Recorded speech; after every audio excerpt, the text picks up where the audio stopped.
السلام علیکم ورحمۃ اللہ وبرکاتہ۔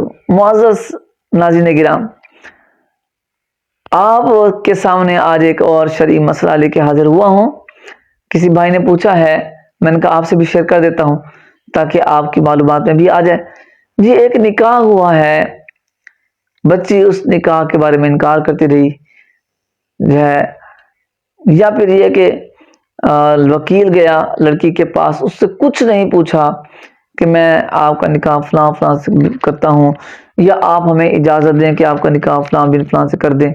کچھ نہیں پتہ، رجسٹر لے گئے اور وہاں پر بچی کو کہا سائن کر دو۔ بچی کا ہاتھ پکڑ کے یہ بچی نے خود ہی سائن کر دیے۔ اب نکاح ہوا کہ نہیں ہوا؟ صرف سائن ہوئے ہیں، دستخط ہوئے ہیں، کچھ پوچھا نہیں گیا، کچھ کیا نہیں گیا، کچھ ان کو کہا نہیں گیا، تو یہ نکاح ہوا کہ نہیں ہوا؟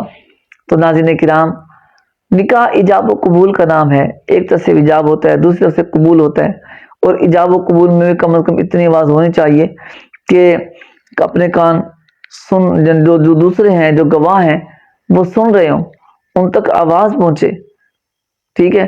یا پھر جو ہے وہ واضح طور پر سر ہلایا جائے کہ جس سے پتہ لگ جائے کہ اس نے واقعی اس کو قبول کر لیا ہے۔ تو لڑکی کے پاس گئے اور وہاں جا کر صرف یہ کہہ دیا کہ جی یہ رجسٹر ہے، آپ اس پہ سائن کر دیں۔ کوئی نکاح نہیں ہوا اس سے، یہ نکاح ہے ہی نہیں۔ تو اس سے اگر اس کو بچی کو رخصت کر دیا معاذ اللہ، تو نکاح کہہ رہا ہوں اس کو، یہ حرام ہے، یہ زنا ہوگا، نکاح نہیں ہوگا، ٹھیک ہے؟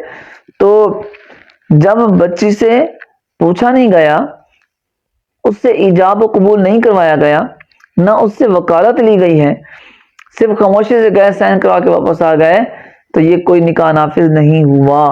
تو لہٰذا میں عرض کروں گا، کسی عالم سے نکاح پڑھایا کریں، ہمارے صرف مسجد کے امام پر اکتفا نہ کریں۔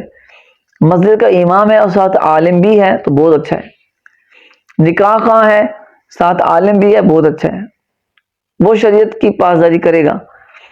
لیکن جو عام نکاح خواں آج کل پھر رہے ہیں، کئی میں نے دیکھا اسکول ٹیچر ہیں، انہوں نے رجسٹر لیے میں اپنے جو اپنے اثرات سے، اپنے اثر و رسوخ سے لیے ہوئے ہیں، اور وہ نکاح پڑھا رہے ہیں۔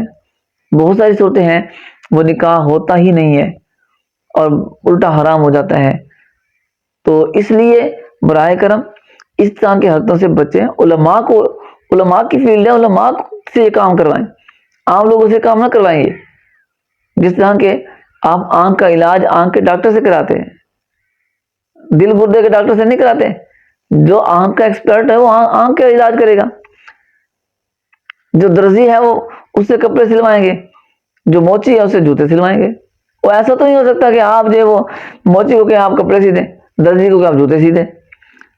تو جب یہ نکاح طلاق کے معاملات علماء کے ہیں تو یہ کام علماء سے کروائیں، آپ کیوں اوروں سے کرواتے ہیں اور اپنے معاذ اللہ اپنی خوبصورت بچیوں کو جو ہے زنا پر پیش کر دیتے ہیں؟